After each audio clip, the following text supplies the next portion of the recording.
Perfect. Hey, Practice Bopsy. I got Russell here. Man, he's a great dentist that some of you may know from Facebook.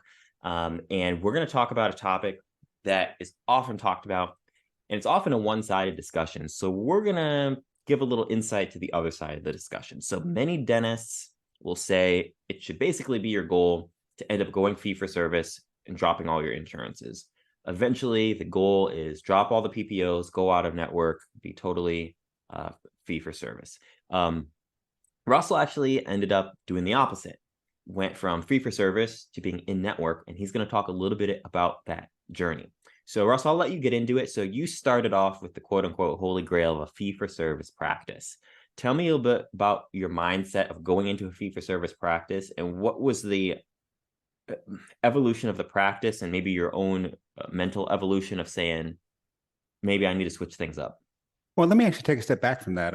So I graduated in 2013, and actually I worked for a small office where they kind of took everything. They kind of tried a commercial style dental office, and then worked for Cool Smiles for a while. And I actually thrived at Cool Smiles, Medicaid office. And then I loved it, but I said, you know what, I took Twan Pham's course, Dental Maverick. Yeah, I loved it. Great guy. And Twan preaches fee for service. Twan and I are great friends. Twan, I loved him. Yeah. And so when I opened my office and I bought my office out in 2016, I said, you know what, I'm gonna go fee for service. I'm gonna try this out. And I gave it my all, man. I spent a lot of money on marketing. I busted my ass, doing the whole Google. I spent a lot of money on Facebook ads, spent a lot of money on Google marketing. I worked with SEO. I just did everything that you possibly could do. Try to do the niche of dentures, high-end dentures, good patient experience, but man, I just floundered. I was struggling the entire way. What did it feel like to be struggling in this fee for service practice when a lot of our colleagues say this is what you should be doing, you should be fee for service? Oh, you realize that most dentists are full of shit, honestly. I don't know if you. Sorry, if I don't know if you can. If you you're can good. Yeah. Okay, great. I mean, honestly, I think that the hardest thing most dentists have to realize is that most dentists online are usually full of it. There are a lot of struggling dentists out there, honestly. I think that, a lot of colleagues online were going to brag about how they're driving Lamborghinis all the time, and they have a multi-million-dollar office. They're sinking, 20 implants a day. And that's just not the case, honestly. Most of us are making our money off doing class 2s. We're making our money off of, we're driving Priuses. We're not driving Porsches. Hell, I drive a 2011 Prius. That's who we are. We're doing bread and butter dentistry. We're not doing phthalatic rehabs. It wasn't so much an ego thing. It wasn't a little bit an ego thing, but you know what I said? I said, you know what? I really enjoy the Medicaid stuff more than anything else. I had to, when my wife went back from, she left engineering and went to medical school. I said, you know what? Okay, I got to go make this practice work a little bit more now. So she was, hate to say it was kind of making it work, but when you have a working spouse, it's a lot easier to kind of have a practice that's not doing as well. I had a lot more. You got that safety cushion. Yeah, it's more like I had a lot more wiggle room. Be like, okay, the practice isn't thriving. Let me try to give it another year or so. And that was kind of what I was doing, honestly. And of course, now all my pets are joining me now that I'm talking. That's how they work. But so anyway, I finally said, you know what, I got to make this work a little more harder. So I said, okay, let's try doing, let's take some insurances, worked with Unlock the PPO. And then my staff had actually followed me from Cool Smiles. And then I was working at a Medicaid office on the weekends for a DSO in Baton Rouge, about 90 minutes away from New Orleans. And I was like saying, you know what, I really like Medicaid. And I said, let's just try taking Medicaid. And the biggest problem with Medicaid is that what most dentists hate about it is that Medicaid will kill the schedule. You've got to control. I'm a big fan of Sandy Purdue. Sandy Purdue's biggest thing is scheduling. Medicaid will ruin a schedule in a heartbeat because you can easily fill up an entire schedule with Medicaid for the next month. They'll eat a whole schedule up and they won't ever show up. And so what I do in my office is that Medicaid only gets scheduled for the next 48 hours so that they can never fill up, useful appointments for crowns and implants and bridges. I'm not saying that my schedule is full of crowns, implants, and bridges, but guess what? If a patient wants to get scheduled for an implant, I've got plenty of room next week to have them scheduled. But probably my philosophy is that, if a patient calls in on Wednesday, about tomorrow, Wednesday, the 25th, someone calls in for an appointment I've got free time on the 26th. a Crown's not going to be calling in for that appointment. Right. So great. A Medicaid patient's going to have that appointment. And they say, well, I need to call my boss, or I want to come in 2 weeks from now. Okay, guess what? Call me back in 2 weeks. In 2 weeks. So that's really how I handle it. And yeah, that's kind of been my transition. That's really where it's been. That's been kind of my transition. That's why what I mentor dentists on, and not I hate to say mentor as if I'm like some sort of genius, but that's been how I do it. And then so you do it. Lost my hygienist, unfortunately. 2021, she retired. Loved her, and then I kind of went to a comfort dental model practice where I do my own hygiene. And I don't pre-book hygiene anymore.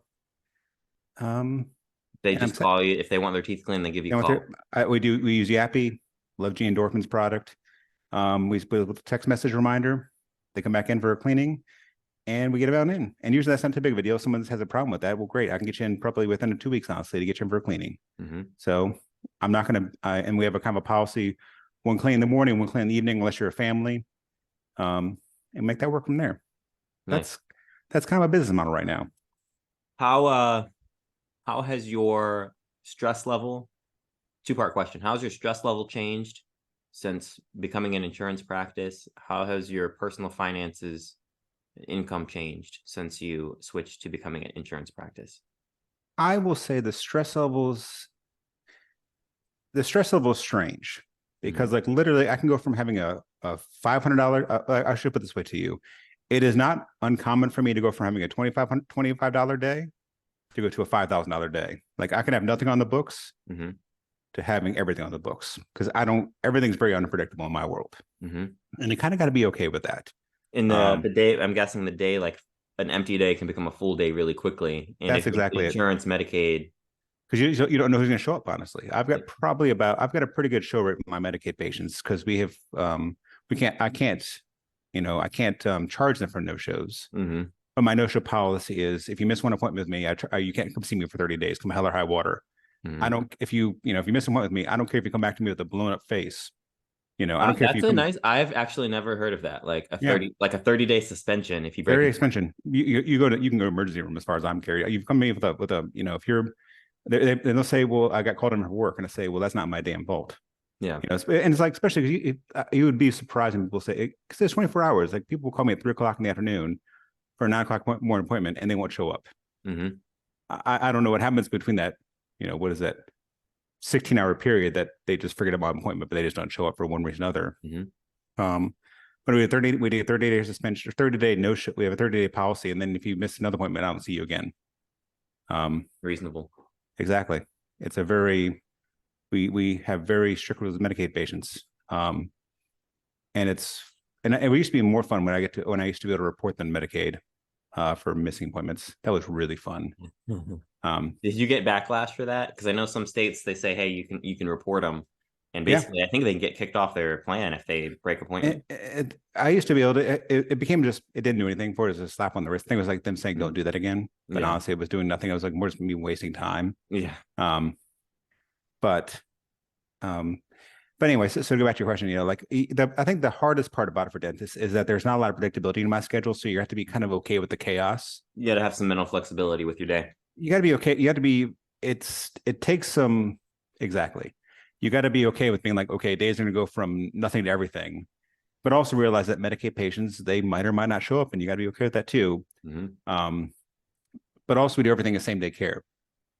So you got to be willing to be like, I'm going to schedule 3 columns out, and if everyone shows up, I'm going to be busting my ass for the entire morning. If no one shows up, I'm going to be kind of twiddling my thumbs and playing on Facebook. And so it's kind of a very much of a feast or famine situation. And when the sun's out, you got to make hay.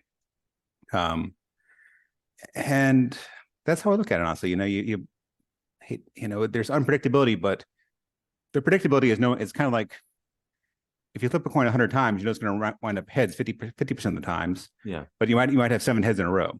Yeah. You just got to stick with it.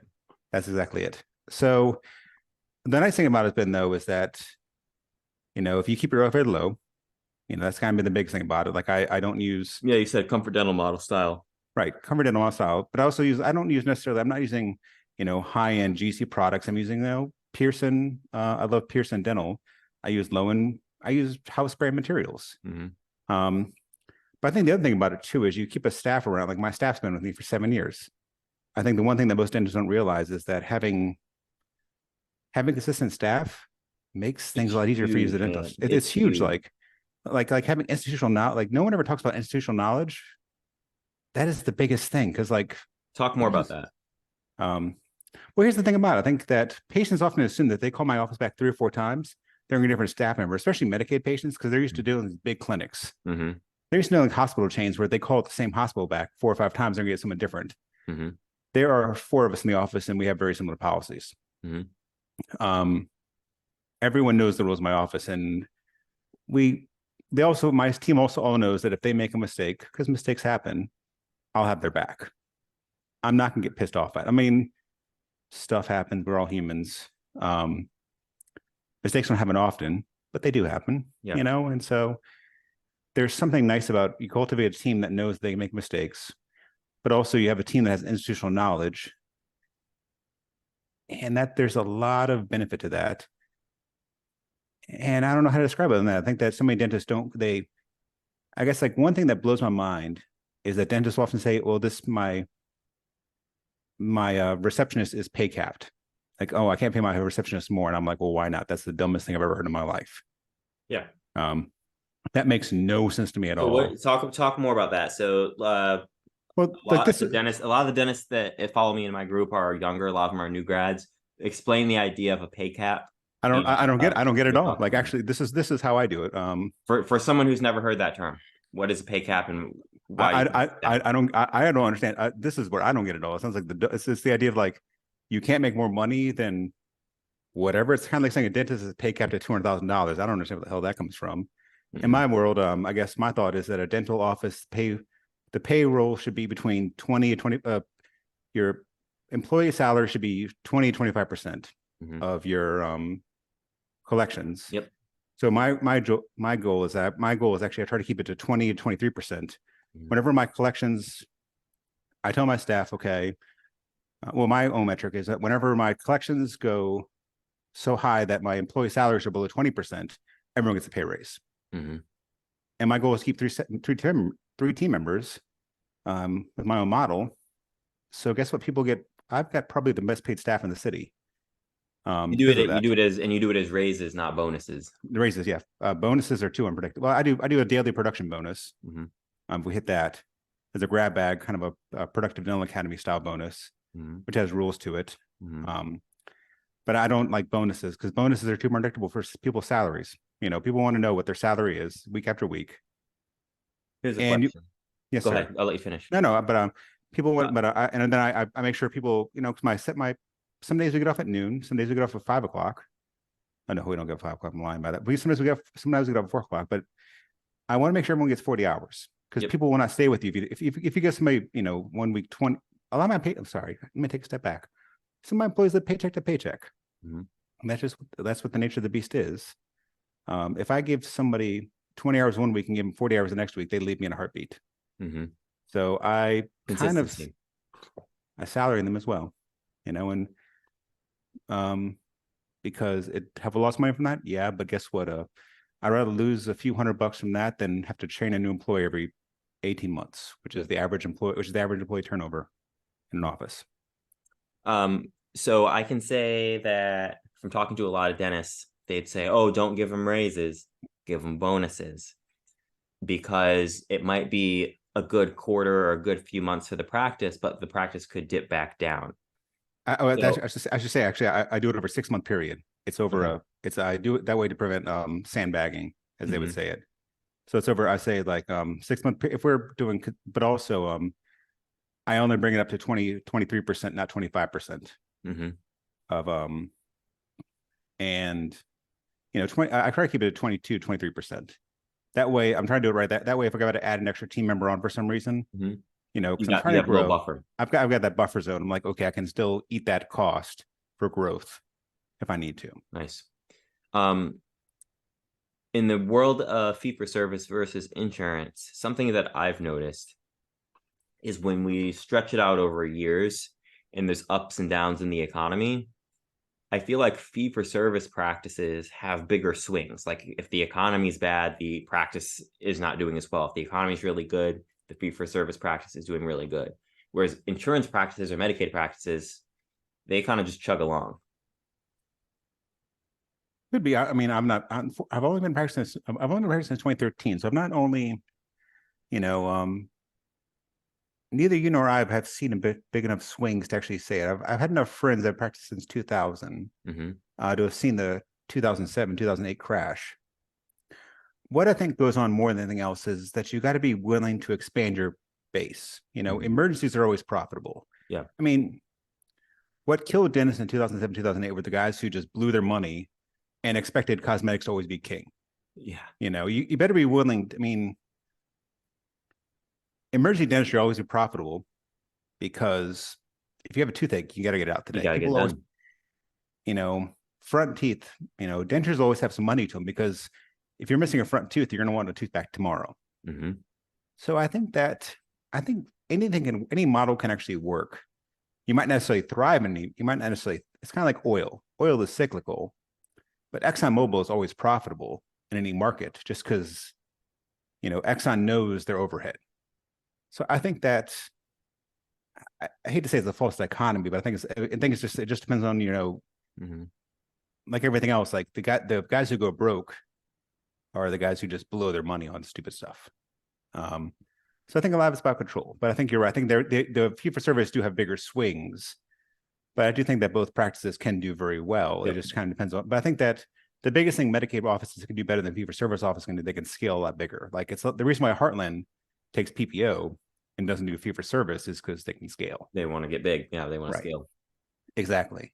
But on the other hand, like Affordable Dentures doesn't do insurance, but they're also just cheap as hell. That's kind of their game plan. Yeah, they're scaling through price competition by being really cheap.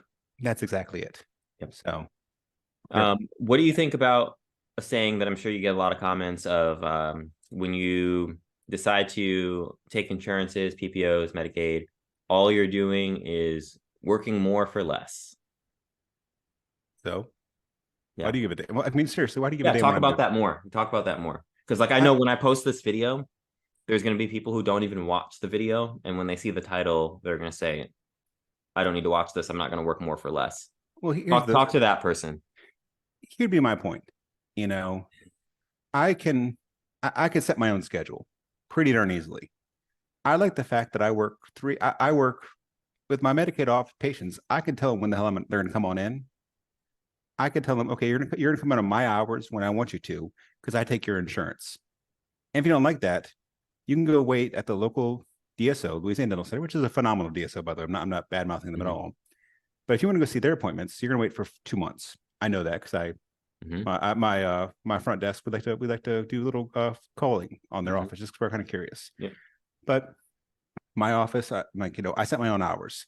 Yeah. So I would rather do 3 fillings right now at 9 o'clock in the morning than do for Medicaid rates, than do a filling at 5 o'clock in the afternoon at fee for service rates. That's part of my answer. The other answer is dentistry is really pretty quick. I can cut. Dentistry is not that hard, honestly, if you do a lot of it. That's my thoughts. And I like the more you do, the easier it gets. That's exactly it. Like it's not that hard to cut crowns. Like we're not digging ditches here. We're not like I do know actually. We're not digging ditches. We're not like running marathons. Cutting. I don't know. Pulling out 20 teeth versus pulling out 10 teeth is not a big difference to me. So I like doing dentistry. I find it enjoyable. So that's how I look at it. I find that the consistency makes it easier. And I find that being able to set my own hours makes it easier too. I mean, pick your poison, I guess, to a certain extent. Yeah, pick your poison. Like pick how you want to practice and then just do that. That's exactly it. I mean, I think that the bigger thing about it is that it blows my mind that someone says you can't do well with this model, that you're working so much harder. But I mean, it's just like you're saying, well, it's a silly conundrum. You're saying do this much work, but guess what? We got into this job to work. and you're saying Walmart makes more money than the local grocery store for good reason. Mm-hmm. No one ever says, well, why is Walmart doing so much work? No one ever accuses Sam Walton of doing more work than, the local grocery store, the local mom and pop, right? Yeah. Why is Amazon doing so much work, Russell? I guess that's a good point. Well, actually, Sam Walton did say to do a lot more work, and look how much he succeeded. Yeah. Yep. So how has the collections in your office, like the top line collections gross, changed from the point when you were fee for service to like now being an insurance office?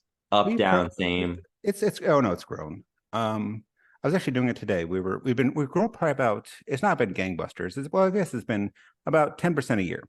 Okay. When I bought the office, it was struggling. It was about $400,000 when I bought it back in 2016. Mm-hmm. We're probably going to hit about 900 this year, hopefully. Nice. So I mean, it's more than doubled. Yeah, more 400 than doubled. to 900. Yeah. And I would say probably about the first year or so, we probably hit 600 or so. Mm-hmm. So pretty good. But I'm trying to think how to describe it. I would say that adding on, it's been so hard trying to think of how to describe it almost. Mm-hmm. I would say that probably adding on the insurance probably add about a good 20% to it, 20-30% to it, honestly. Mm-hmm. And then it's probably been, ever since we've been, optimizing, it's probably added about another 10% a year. But it seems like, honestly. Yeah. And it's allowed you to practice in a way that feels more authentic to you and make more money doing it. I wouldn't say authentic. I'd say more efficient. More efficient honestly. For you. I think so. Okay, talk more about that because a lot of dentists would say it's more efficient to be fee for service because you're doing less work and you get more money for it. So why is it more efficient for you to see insurance patients? Just because of the hours? I think it's the hours, but also because I can dictate my own schedule.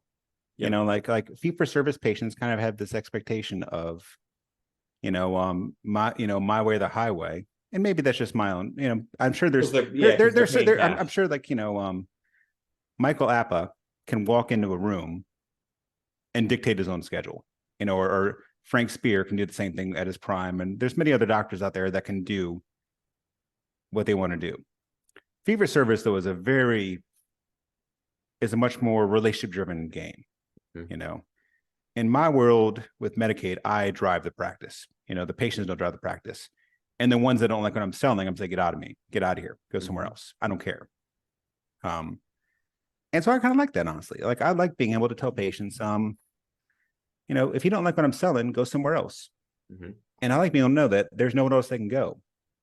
Like, it's a beautiful thing to be able to tell someone, like, like I'm selling, great, go somewhere else. And there's no one else to get you in soon enough. But also, like, I think that this also kind of gets back to having a team that's kind of on board with your own treatment. Having a team that's on board with everything else, like saying, we do quadrant dentistry. Mm-hmm. We want to optimize insurance. Hey, let's really like right now we're kind of getting the time of year. November, December is kind of our interesting time. We're trying to double dip almost. Yeah, that's go time. End of the year is go time because you want to use up the insurance before it expires. Well, not only that, but also let's try to get November, December, then January, February. Mm-hmm. So someone's got, like, let's say $4,000, $5,000 treatment plans. Well, great. Let's try to use up, your treatment plan, your same insurance for this year and for next year. So we can do kind of bigger treatment. We'll slow down for December because that's what always happens, but also we'll kind of I'll get some bigger treatment plans that happen because of that as well. Mm-hmm. So it's just, I guess what I find is that it lubricates the wheels in cases like that, where we can do quadrant dentistry. That's where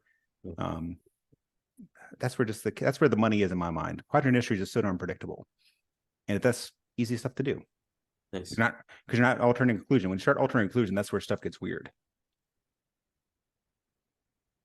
So let's say that, like, it was like, the angel on the shoulder and the devil on the shoulder. Okay. So mm-hmm. Like, let's say you've got like a newly graduated dentist and they're just about to go into ownership, and there's like the fee for service argument on one shoulder and you're the PPO insurance angel on the other shoulder. What do you say to this dentist, just as like that voice on their shoulder that says, hey, before you drop all these insurances or decide not to take any insurances, at least think about this idea? I think that insurance is a marketing. That's what I think we should take a step back here, honestly, because we we've not really talked about why I do insurance. Like insurance is all marketing, honestly. It's not, I do insurance. I take insurance just to drive new patients into my office to say yes to treatment. That's all insurance really is in the end of the day. There's nothing ethical about it. There's no right or wrong answer to it. I don't do it out of a sense of obligation. I've got a great friend, Jared Christopherson, who lives in Oregon. He was talking about how he's like, I was asking about it. He lives in, what's the capital of Oregon? Oh, what the hell is it? He lives in Cheyenne, okay. Oregon. He's like, oh, we're so crowded there. There's 8 dentists in my town. And I was like, there's 8 dentists in your town of Oregon. There's 8 dentists on my street.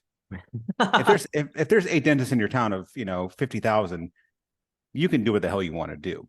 He doesn't need to take insurance. So I guess like that's what I would tell the new dentist starting a practice. Like, how are you going to get your new patients? If you're in the middle of nowhere, where you're in a town of, let's say, 10,000, you're one of 3 doctors, then great, you can be fee for service. Let's try that out first. If you're in the middle of downtown Seattle and there's a doctor every other corner, maybe you need to look at having insurance as part of the mix to try to figure out how to get new patients in the door, to get butts in the chair. So that'd be my answer, honestly. What's your new patient flow strategy? What's your marketing strategy here? Because it's all about marketing. Cool, man. Believe it or not, we're coming up right on a half hour already, which is right where I like to keep it. Any last parting things that you want to say to any dentists who are listening, keeping in mind most of my audience is younger dentists? I think that there's a false belief that you have to keep everything better, faster, or cheaper to pick 2 of those 3.